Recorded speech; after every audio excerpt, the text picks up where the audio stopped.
Production and distribution of City Club forums on IdeaStream Public Media are made possible by PNC and the United Black Fund of Greater Cleveland, Incorporated.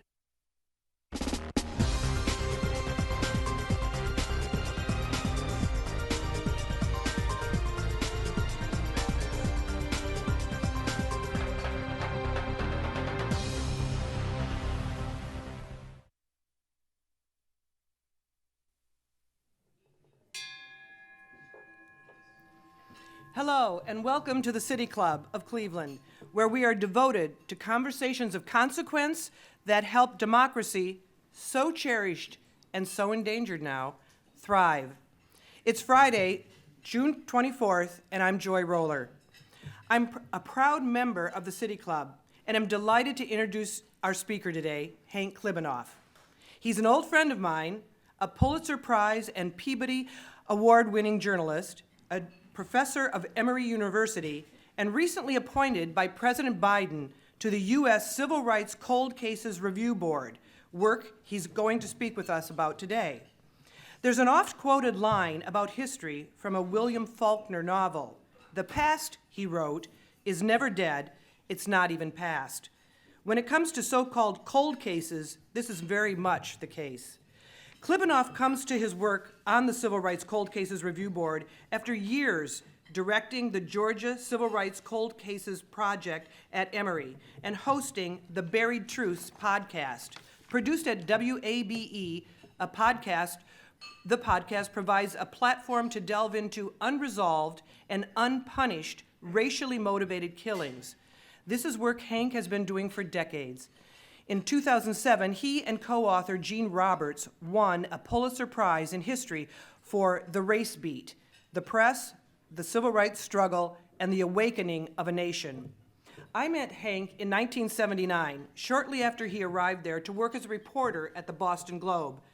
Neither of us remember how or where we met, but I do recall that he introduced me to the concept of the beach house, which was great fun, and that he stood out as an intensely bright, committed, and passionate about truth and justice among my group of political reporters, campaign workers, and law students. In addition to his work at Emory, Hank has devoted himself to that passion by working in journalism as a reporter and editor for more than 35 years. In Mississippi, for the Philadelphia Inquirer and the Atlanta Journal-Constitution.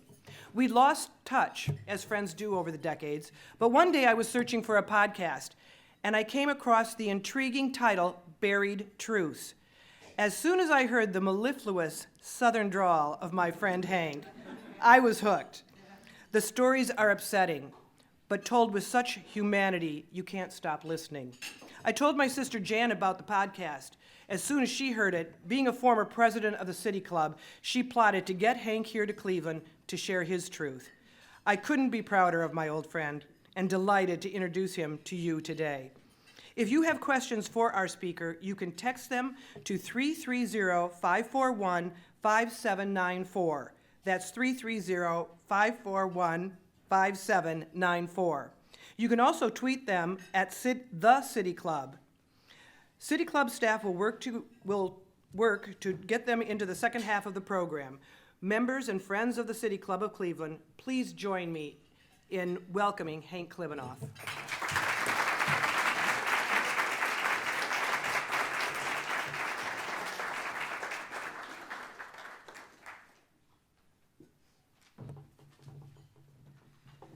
Hi, y'all.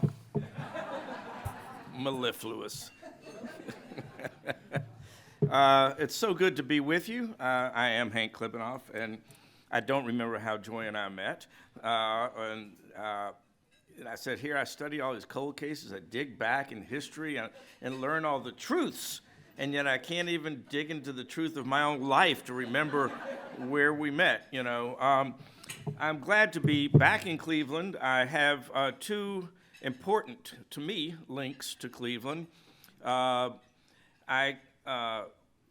My uncle was the rabbi at Fairmount Temple, and Rabbi Arthur Lelyveld, who was a rabbi for many years. And I came here once for his son's Michael's bar mitzvah, and it was the first time I saw a frozen body of water any larger than an ice cube. Okay, and it was Lake Michigan, Erie, and I thought, it looks like, I've landed on another planet. I was in awe. The other one, and I was going to do a contest, but we don't have time for that, okay? The other link is that I was at a very important location on a very important date in Cleveland history. But it has nothing to do, it didn't happen in Cleveland, okay? It happened April 17th, 1960 in Memphis. Very quickly, can anyone remember what it was? All right, it was the day the Indians traded Rocky Calavito, okay? And I happened to be in Memphis with my father and uncle and cousin because it's worth remembering, this is for the younger people, and I teach younger people, and they're astonished to learn this. There were no pro sports in the South in my childhood. Not a single pro team. No New Orleans, no Atlanta, no Tampa Bay.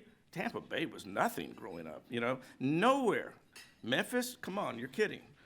They all came in around 1966, 67 were the first ones. And I went to Memphis because there was an exhibition game between two pro teams, the Chicago White Sox and the Cleveland Indians, and that was the day when Rocky Calavito, to his memory, as he was standing on first base, is made aware by the first base coach that he's just been traded, okay? I hope he used that great Southern expression we use when you learn something that you just can't believe. The hell you say, Okay. Okay, so today I'm going to talk about cold cases, and I'm going to talk fast, okay, because we have a little time and I got a lot to say, okay? I've been a learner more than a teacher on all this stuff. I am just amazed what I didn't know in my many years on this planet as a Southerner, as a journalist in the South and elsewhere, but as I had the privilege and the opportunity to work on the race beat here, which I knocked this thing out in 12 years, I think. So, and my co-author had it for 3 years before that. And then again, as an instructor at Emory University, where I pitched to them this idea that I wanted to teach history through stories of unpunished, racially motivated killings. And guess what? They fell for it. I mean, they went for it, okay? And that's what I've been teaching for 11 years now, okay? And it's what I've discovered is beyond belief, okay? Not to mention what my students have taught me is where I'm going with this. And then again, when I got to do the podcast, started doing the podcast, learning even more, taking the research even deeper. I start with the premise that it's never too late to learn. It's never, and never will be too late to examine these stories, okay? Even if all the perpetrators are dead, maybe even especially if the perpetrators are dead, and even if there's no hope for criminal justice. I teach because, and in our cases, all the perpetrators are dead. They can't be prosecuted, okay? I teach it because there's another judgment that's really important, and that's the judgment of history, okay? And history can adjudicate these cases, and history can render a verdict on these cases. The records are there, and you can find out what happened, and you can find out who did it. Now, I am clear with my students, we're not just here to learn who done it, because in many cases, it's clear. We learn that in the first 3 weeks, okay? It's the why. It's the why. It's the patterns, okay? And we have a sort of a motto, a mantra that we use, particularly on the podcast. When we understand who we were, we can better understand who we are. We started doing our first class in 2011, even before Trayvon Martin, okay? And as time has gone on, I have just come to see, I'm studying historic cases that are replicated today, again and again and again. And I don't have to tell you what those cases are, you know. So I'm just, I just keep going through all these cases with the students, and they're just making some amazing discoveries. I want to give you quickly some of the lessons I've learned, okay? And through my students. I want to talk to you about A.C. Hall, 1962, in Macon, Georgia, 17 years old, goes to a club, teen club. 62, for those of you who are of a certain age, was the summer of the first big Otis Redding song. And you'll get to hear it if you listen to the podcast, okay? These arms of mine. Okay, that's it. Don't walk out. Okay. And A.C. Hall is out walking with his girlfriend. Little does he know that a white woman has seen what she refers to as a colored man. That was the vernacular at the time. I hope you'll allow that. Getting out of her husband's car, and then they go in the car, they look at the car, and they see a gun is missing. They call the police. They go looking with the police. The police say, yeah, get in the car. To go look for a man with a gun that you don't know, but they do. And they come across A.C. Hall and his girlfriend, Eloise, and the headlights go up on them, and the white woman says, that's him there. And A.C. Hall starts to run, and the police start to shoot their guns, okay? And the narrative from the police later was, as he was running, and if anybody knows the Laquan McDonald story, it's like, as he was running, it looked like he reached into his pocket, it looked like he had a gun, it looked like he turned and was gonna shoot us, okay? Well, the research shows A.C. Hall could never have been there at that, stealing the gun. He was not there. He didn't have a gun, though a gun was found the next day. I can tell you where it came from. It was like a rare German gun, that had, I'm guessing came out of the evidence locker, but I can't swear that. But the patterns here are the slam dunk reliability of the self-defense argument that white police officers or white people would make. They'd say, yes, he pulled a gun, he pulled a knife, and again and again and again. That worked. It worked because juries were all white, lawyers were all white. They could appeal to the white jurors by, your ancestors would roll over in their grave if you were to, rule against these white police officers. There was also, and there still is, but there was also this pervasive belief among white people in the criminality of black people. And when you combine that with the claim that he had a gun, white people in my time, and I was born at the very last minute of 1949, not literally, and so lived through the 50s, I can tell you all this was true. It was all there, that people felt this way. It was so pervasive that here's the privilege that the state of Georgia gave police to make sure that everybody knew that they were right. No matter what, they were right. And that is, if you were a police officer and you're accused of something, you got to go and sit in front of the coroner's inquest and listen to all the testimony against you. You got to go into the grand jury that's looking into you as the target, and you got to hear all the testimony against you. And then guess what? You got to give the last word. You got to stand up and give a speech. The last thing the coroner's jurors are going to hear, the last thing the grand jurors are going to hear, and you got to do it without being sworn in and without being cross-examined. Okay? So you want privilege? That's privilege, okay? And that's what happened in this case of the two white police officers who killed A.C. Hall, okay? And the flaw was that in the midst of the coroner's inquest, and in a minute we're going to go to an audio clip here in just 1 second from this, not from the inquest, but an interview that I had later. During the inquest, the flaw was that the medical examiner came in, and his report showed that A.C. Hall had been shot dead on in the back, that there was no way he could have been turning, this, that, and the other, okay? Well, the two officers are dead. And I tried to reach the family of the two officers, and I finally got a hold of the son of one of the police officers, and it was an interesting conversation we had because, as you'll hear, he's being asked to reassess something he's believed to be true since 1962, that he'd heard from his father, okay? And so why don't we go ahead and play this clip, and then we'll come back and talk a little bit more. My dad was a fine, upstanding man, a good, honest man, and he worked every day of his life to support, his family. And I know what kind of man he was, and I just don't believe he done anything wrong.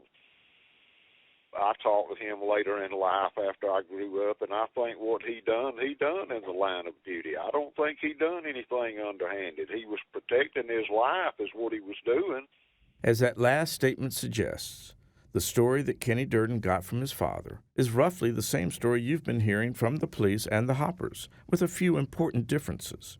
In Kenny Durden's version, A.C. Hall had a gun, and the shooting took place while officers Durden and Brown were chasing A.C. on foot.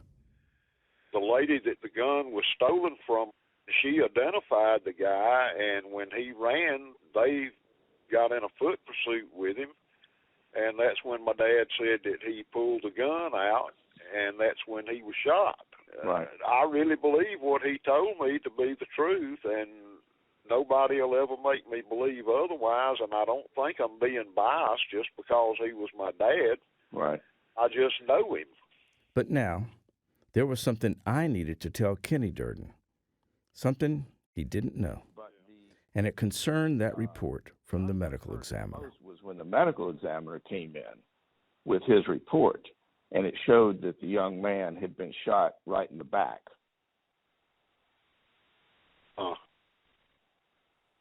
Then Kenny Durden repeated the version that he'd long believed to be true, the version in which A.C. Hall precipitated the shooting.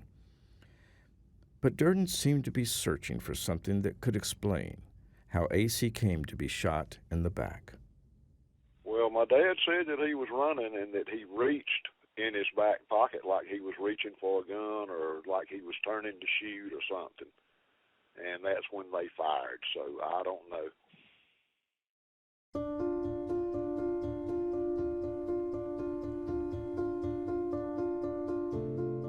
Let's not gloss over that last remark, I don't know. I mean, I don't want to make too much of this. After all, this is probably the first time Kenny Durden's ever heard a version that countered his dad's account. But he's clearly thinking about this alternative version. And then he says something that makes me wonder if he's wrestling, even struggling with this new information. If the young man lost his life any other way than that, I'm terribly sorry. I mean, I'm sorry the young man died anyway. To me, that was an important moment for us because we're all having to come face to face with these hard, hard truths. The one thing that I also say during this podcast, and by the way, we were able to, after 5 years, to get the woman who was in the car and kept her on the phone for 9 minutes. Whew, man, I felt that was an accomplishment. But she said she didn't want to talk about it. I still kept her on the phone 9 minutes, even though she said she didn't want to talk about it. One thing that we come upon is, you heard in the introduction, this is about racially motivated killings. I looked at the lives of what I could of the two officers who killed A.C. Hall, and I cannot tell you that they were racially motivated, okay? Candor makes me tell you I cannot tell you if they were racially motivated, but I know, and I can tell you, and I'm comfortable telling you, they were racially conditioned to shoot and kill A.C. Hall when they would not have killed me, okay?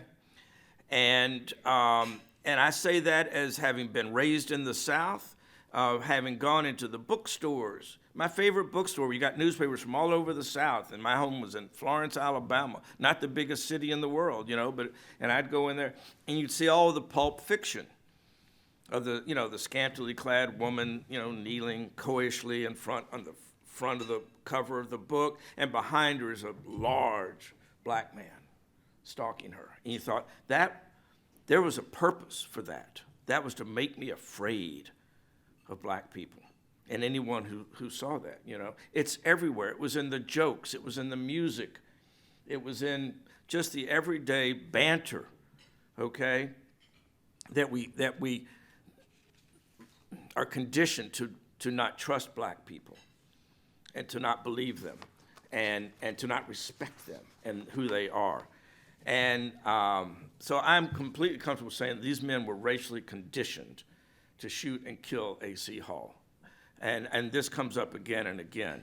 And by the way, in many of these cases, unjustified death came to innocent people not only because of the behavior of white law enforcement or white thugs, but often because of the callous indifference of the white elite, the white leadership, political leadership, and quite frequently, white medical doctors, okay? I'm going to tell you about Clarence Pickett. 1957 in Columbus, Georgia, had recently been released from the state mental hospital in Milledgeville, Georgia. I do not know what his condition was. And he'd returned to Columbus, Georgia. He was known to walk around town, talk to himself. He sold ads for the local black newspaper. Most police, when they'd see him, and he'd be kind of wandering and confused, they'd say, "Preacher, you lost your way again? Come on, get in the car, let me take you to your sister's where you live." Very nice. But there were always one or two that wouldn't, and one in particular didn't, and he jailed Clarence Pickett and then went into the cell and just kicked and stomped. It was brutal what he did. He's taken to the medical center. Even the police chief is worried at this point that he's got a bad case on his hand. And he sends a police officer into the medical center with Clarence Pickett while a doctor is seeing him and treating him. And the doctor, seeing Clarence Pickett, showed his acceptance of some terrible myths about black people and their tolerance for pain. And as he's examining Mr. Pickett, who it turns out had a torn and split, some people say duodenum, some people say duodenum, okay, and toxic juices are flowing. As he's writhing in pain, the policeman in the examining room says, "So, doctor, what do you think?" And the doctor says, "I think he's just putting on," and gives him a new analgesic, I forget the name of it all of a sudden, but anyway, and an aspirin, and sends him home. The next day, he's still in pain. His sister puts him in an ambulance, sends him to the hospital, and he's dead on arrival, okay? And we're having multiple cases. We have multiple cases of doctors who were in a position to extend or save the life of a victim of violence and didn't do it, okay? I want to turn now, given the time, to Ahmaud Arbery, which some of you know is a more frequent case. It was the first time I took on a case for the podcast that was not in that modern civil rights era from 1945 to 1968, 1970, because as soon as I saw the video and started hearing the stories, and within an hour, I'm typing up a note to all my podcast people saying, this is just too much like 1950. We have to do this case. Here we go again. Okay, I think there was a gerund in there that is a curse word.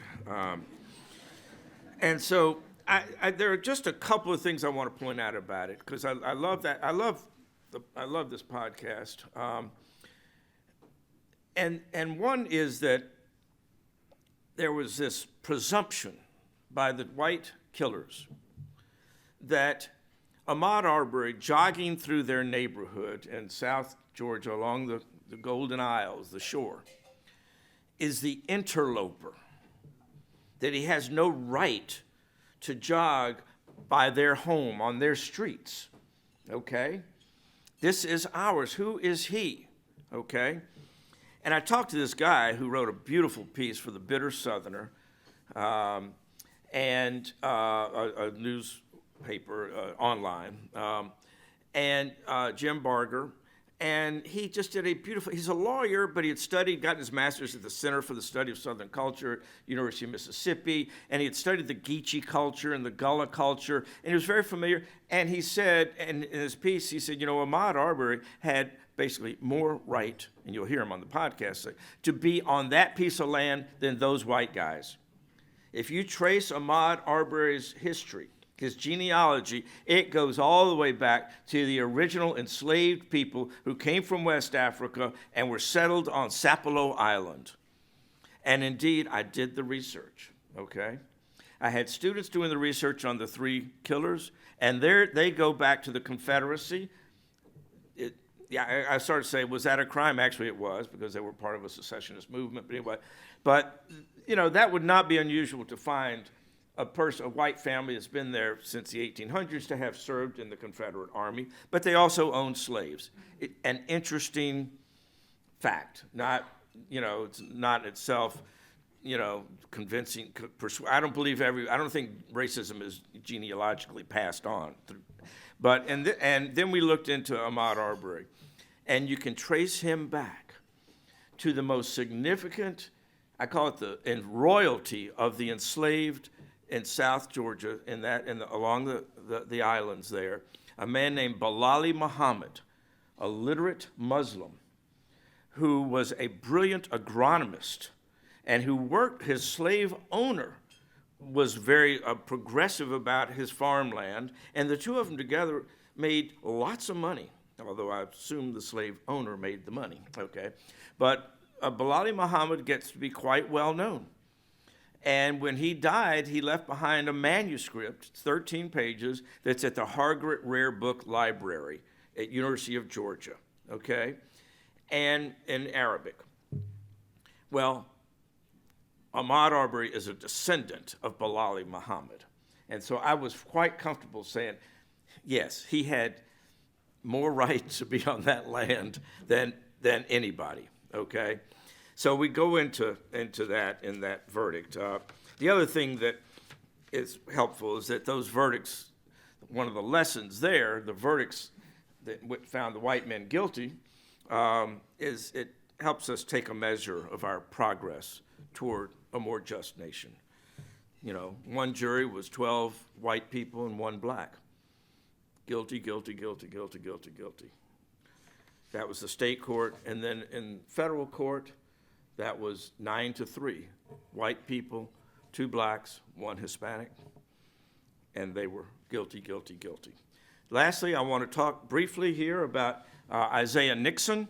And maybe someone will ask me a question about the Biden thing after, the board, because I might run out of time. So can I plant a question? You, right here. Can you? Yes, that's my wife, okay, all right. Just as the earth can turn up, long hidden holdings, so can on-site research. It's never too late to discover things. Out of a page there, missing page. But Isaiah Nixon, in 1948, farmer, father of 6, the youngest 2 weeks old, decides to vote in the Democratic Party primary in Georgia. It's only the second time in Georgia history, post-Reconstruction, that black people could vote in the Democratic Party primary. They could vote in the general election, but it didn't matter because just about everybody was a Democrat, and whoever wins the Democratic Party nomination is going to become governor, senator, whatever it would be. And they insisted that this effort to say they could vote in the general election was just a ruse, and they were right. And so Dover Carter, the head of the NAACP, is trying to get people to vote. He gets Isaiah Nixon to vote, and on election day, Dover Carter's shuttling people back and forth to the polls, him and his wife, Bessie, and then Isaiah Nixon votes, Dover Carter votes, and later in the day, they beat the hell out of Dover Carter. 2 white guys, brothers, beat the living hell out of Dover Carter, leave him on the side of the road. His kids get him, and then he's very quickly moves to Philadelphia with his 10 kids. And he left behind a lot. His wife's father was the largest black landowner in this particular county. Isaiah Nixon, late in the day, is at his farmhouse, and these two white guys, one of the same brothers and then another, and showed up and said, "Nixon, come on out here, we want to talk to you." And they knew him, they grew up with him. As Isaiah Nixon's mother said, they had lunch in our house growing up. And now they're caught up in this racist fever of a madman candidate who had been governor 3 times and had run for a 4th, Eugene Talmadge, And his son, who lived in our lifetimes, Herman Talmadge, who was running for governor and was later U.S. Senator for many years from Georgia. And there's just this fevered pitch against black people that comes up again and again and again. And so these two white men show up at Isaiah Nixon's farmhouse, and in front of all of his kids and his mother and neighbors, said, "Nixon, come on out of the farmhouse. We want to talk to you." And he comes out, and he comes down the steps, and they've got guns out. And one says, "Got 2 questions. Did you vote?" He says, "I reckon I did." He says, "Who'd you vote for?" Well, it wasn't Talmadge. And they said, "Come go with us. We want to go for a ride." And maybe he'd already known what had happened to Dover Carter. I don't know. But he said, I'm not going with you." 3 times they shot him. And he died a couple of days later.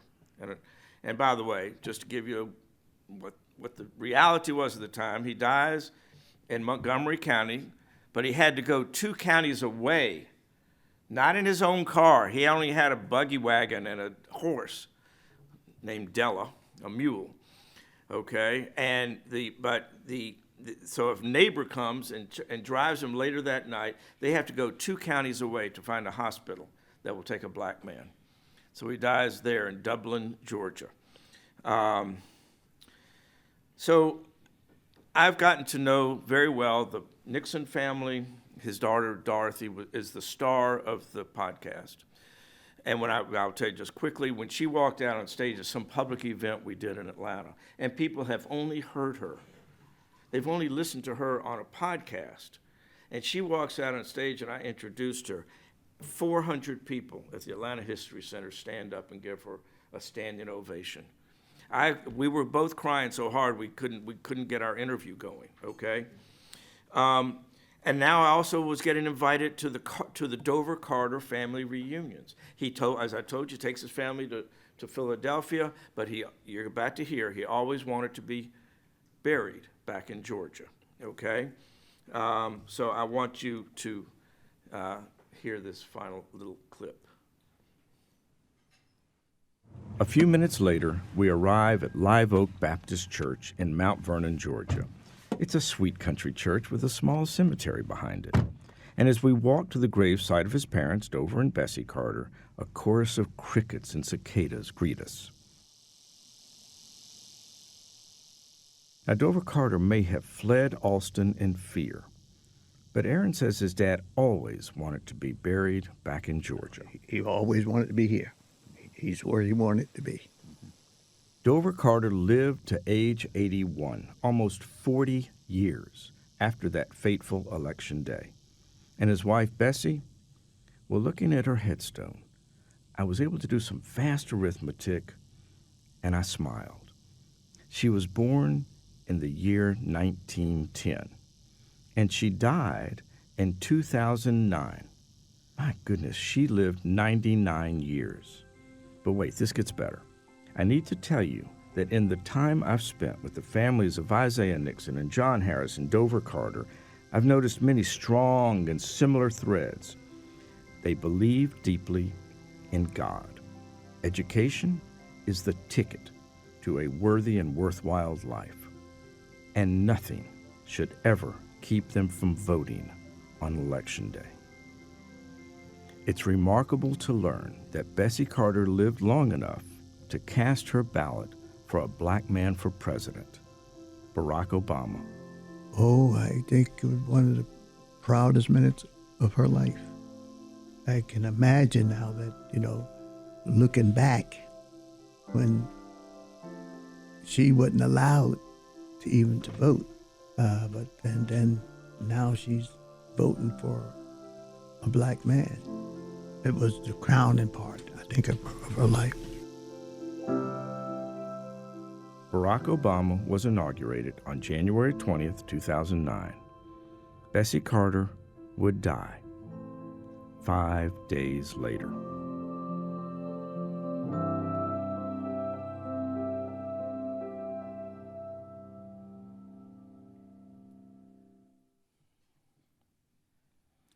So I think we'll take questions.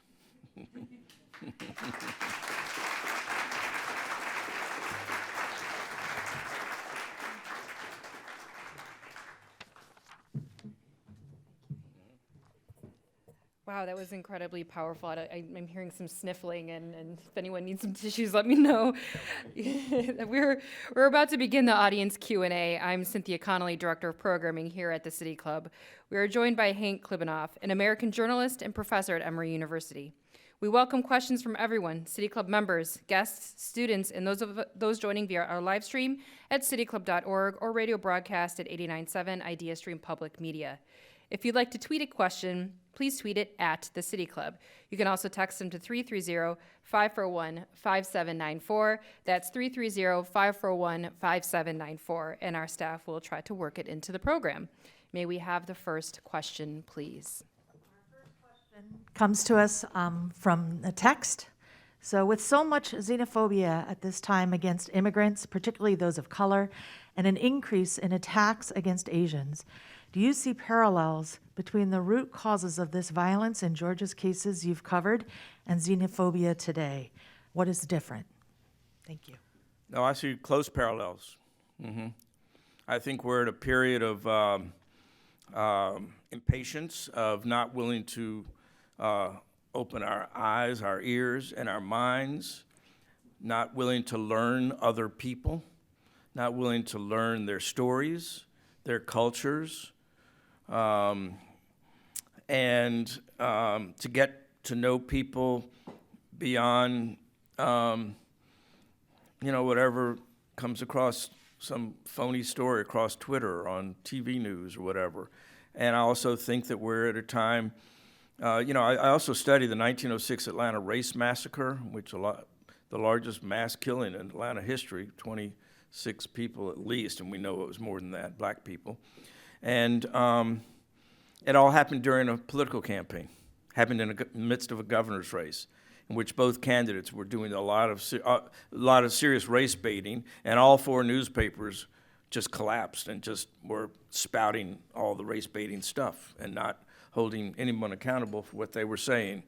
I think we've gone through a period of political hysteria now and mania, and I think I do see a lot of similarities. It was amazing stories that you tell.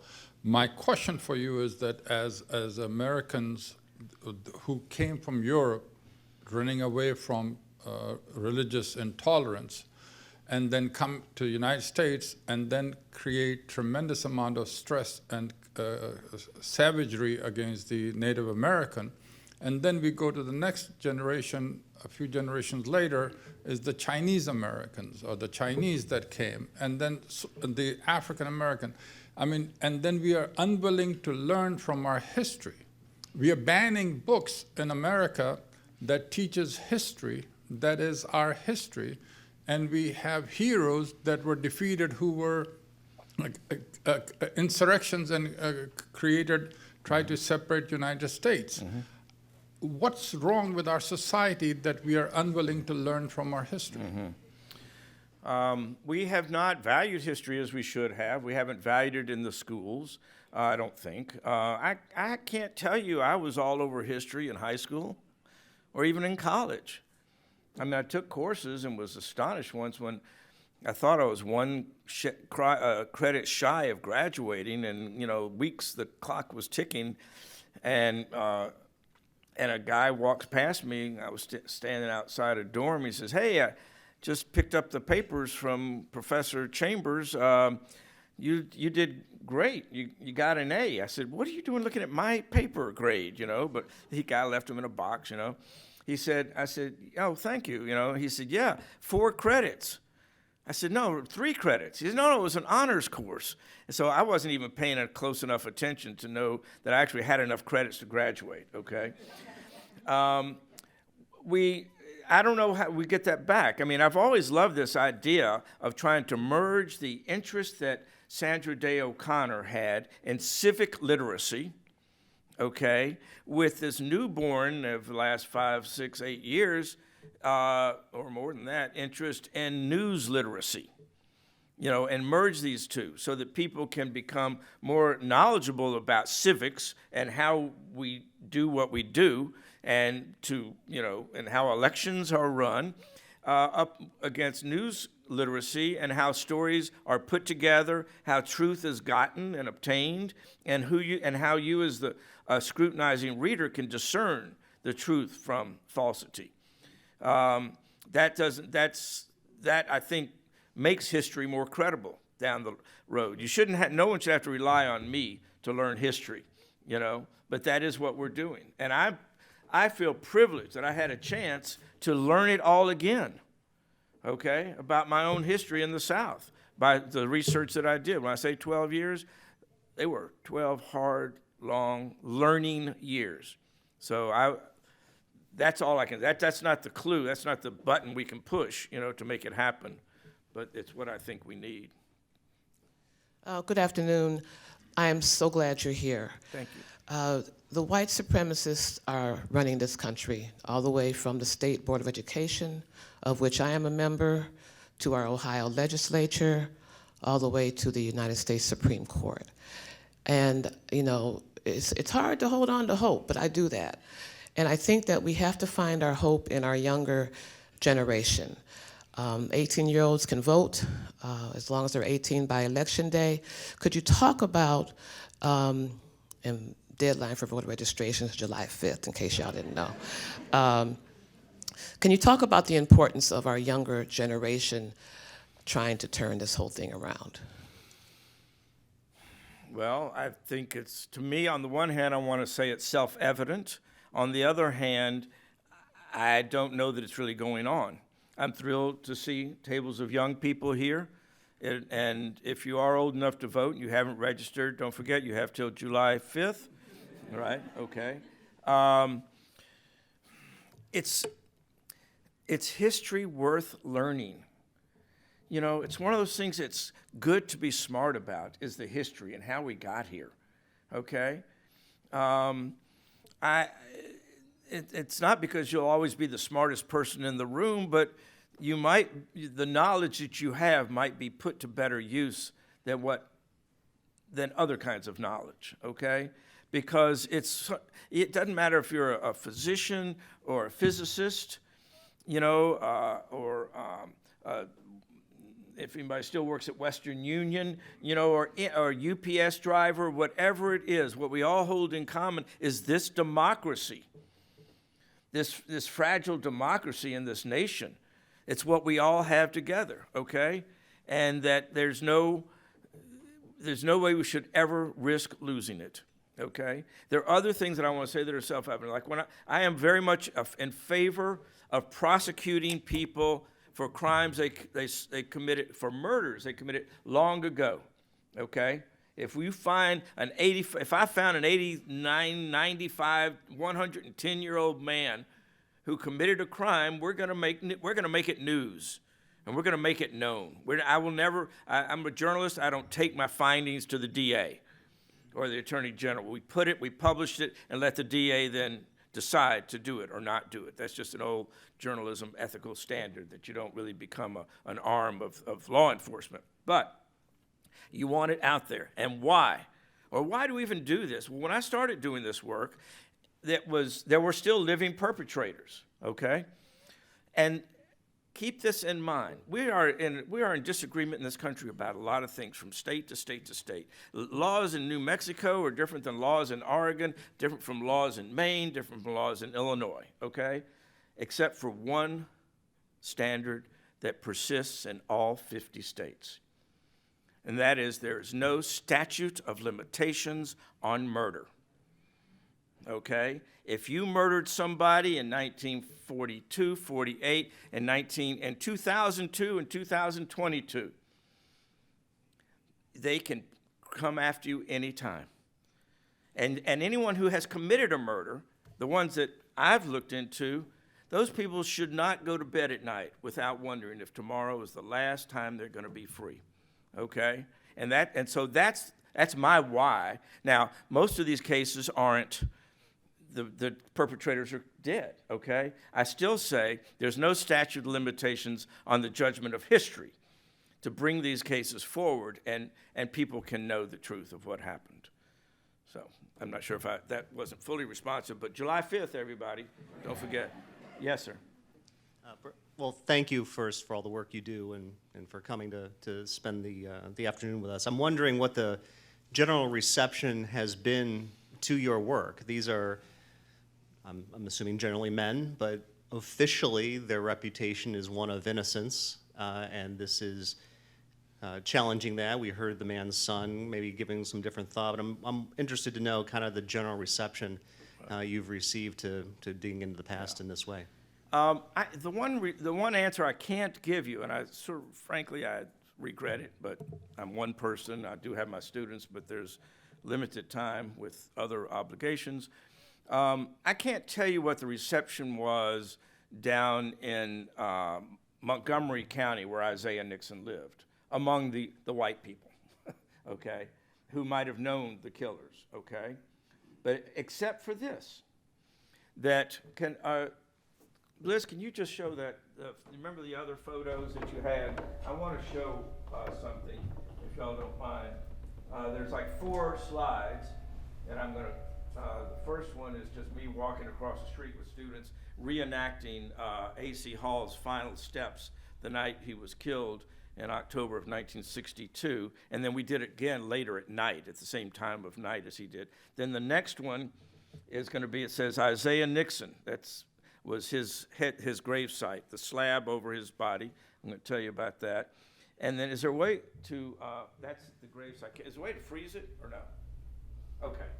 So the family buried Isaiah Nixon and then fled. Although Isaiah Nixon's widow, who was still alive when we did the podcast, and you'll hear her on there, okay, she said, "We didn't flee. We weren't afraid." I thought, oh, well, that's not what I heard, but I'm not going to argue with you, Miss Nixon. Yeah. So the family, right after they left to go to Jacksonville, Florida, when they finally felt it was safe to come back to Georgia and to go to Old Salem Cemetery where they'd buried him, they couldn't find his gravesite. Couldn't find it. And I mean, they went year after year after year for the cleaning of the cemetery, couldn't find it, okay? And I'll tell you why. On the front facing of the headstone, there's no words. It's not his name. And it's not that it was there and washed away. It never had his name. And on the back, it didn't have his name. Across the top of the headstone, it says Father, but that could be a lot of people. And what they hadn't realized was that slab of cement that you see there had sunk, okay? And it was covered in weeds that were just like strangling weeds, you know, and a lot of leaves, and there's a gnarly old tree over it. Year after year, they came and looked, and it was covered, you know, just a whole layer of grass, thick enough that when the mowers came through, they just went over it and didn't. And my student happens to be standing, that's Dorothy Nixon, who's the star of the show, happened to be standing there one day when the first time we went down there. And she's standing there, and as she's looking down at the headstone, and then she looks down on the ground, she sees that, like, I don't know, maybe a pounding rain or something had cleared away some of the weeds and the leaves, and she saw an I, and she saw an S, and she says, "I found it." You know, and then she's on her hands and knees, and she sees SEP. She knows he died September 10th, 1948. The students are fairly well knowledgeable about all this stuff at that point. She had found Isaiah Nixon's gravesite 67 years after the family lost sight of it. And then a couple of months later, Dorothy finally was able to get there. She couldn't come right away for personal reasons, but she was able to get there. And the next one, if you would, and then you can stop it, is her reaching down and rubbing her fingers over her father's name, okay? After that got written up in the Wall Street Journal, we get a call from a man that, I'm giving you the short version. He emails somebody, actually it was my daughter, because she had done the Vimeo that I put on our website, you know, and he sends her an email and says, "I'm the nephew of the men who killed that man Nixon. Who can I talk to?" And my daughter calls me and says, "Dad, you've gotten me in too deep now." But, and I assigned it to my students. I said, "Call this fellow and see what it was." And they came back, they said, "He wants to apologize for his family." I said, "Where does he live?" They said Jacksonville. I said, Jacksonville, Florida, the same place where Dorothy lives? This is impossible. I don't trust him, but he was very trustworthy, and indeed, he did apologize. And you'll hear that whole meeting of Dorothy Nixon with Keith Johnson when he does apologize on that podcast. So one of the things is that we are getting some response, some of the, whether it's an apology, or plus, if I might say this, I never did a podcast. I had no idea what these things were, I mean, it's got more than 3 million people have listened to it, So, and I haven't heard anyone complain yet. I'm not saying they all love it, but I'm saying, so I'd like to think that that's having some effect, but, I don't know. I thought the Ahmaud Arbery, everything we brought up came up at the trial months later, and I thought, wow. I was glad we were a little right on that, because you'd hate to be really wrong, about something like that. Yes. Thank you. I want to start by thanking you for speaking with us today and by leading by example and showing how those of us who are able to come from a place of privilege should use that to bolster those who cannot. So thank you so much for that. Thank you. You mentioned that you were born in 1949. Did I say that? Oh, got it on record.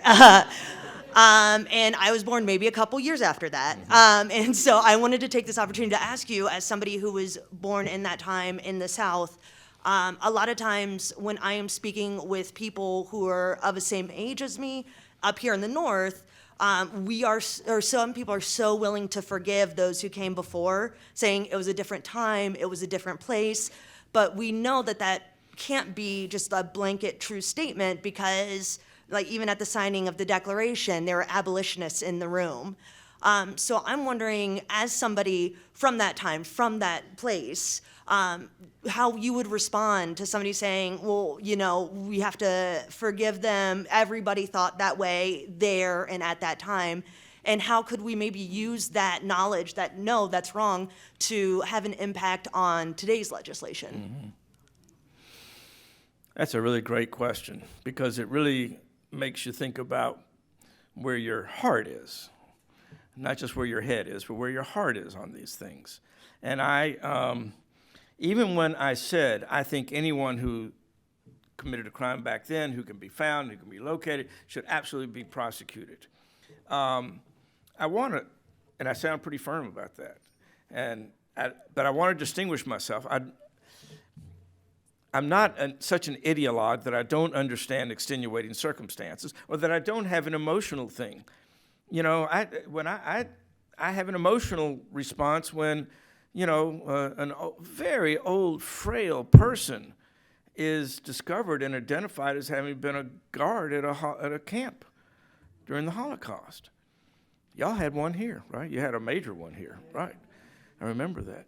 And yeah, part of me wants to say, well, yeah, he's got to pay the price. And there's a mother who say, well, it's really easy for you to be so glib.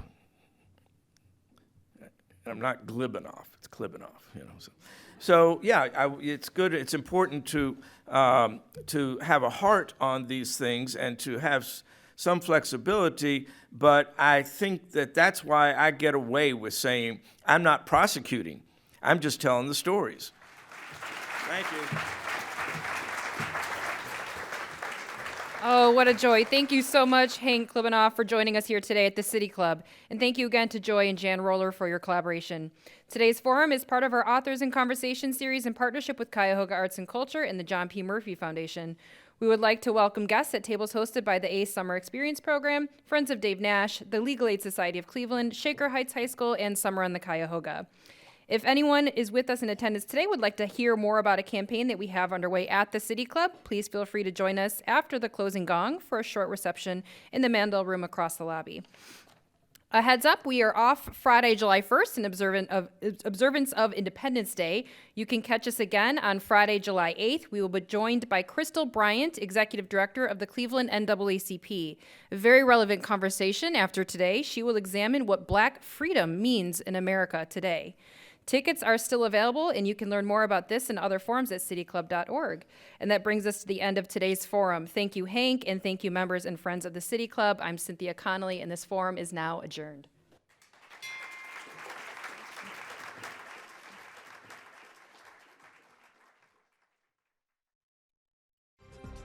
For information on upcoming speakers or for podcasts of the City Club, go to cityclub.org.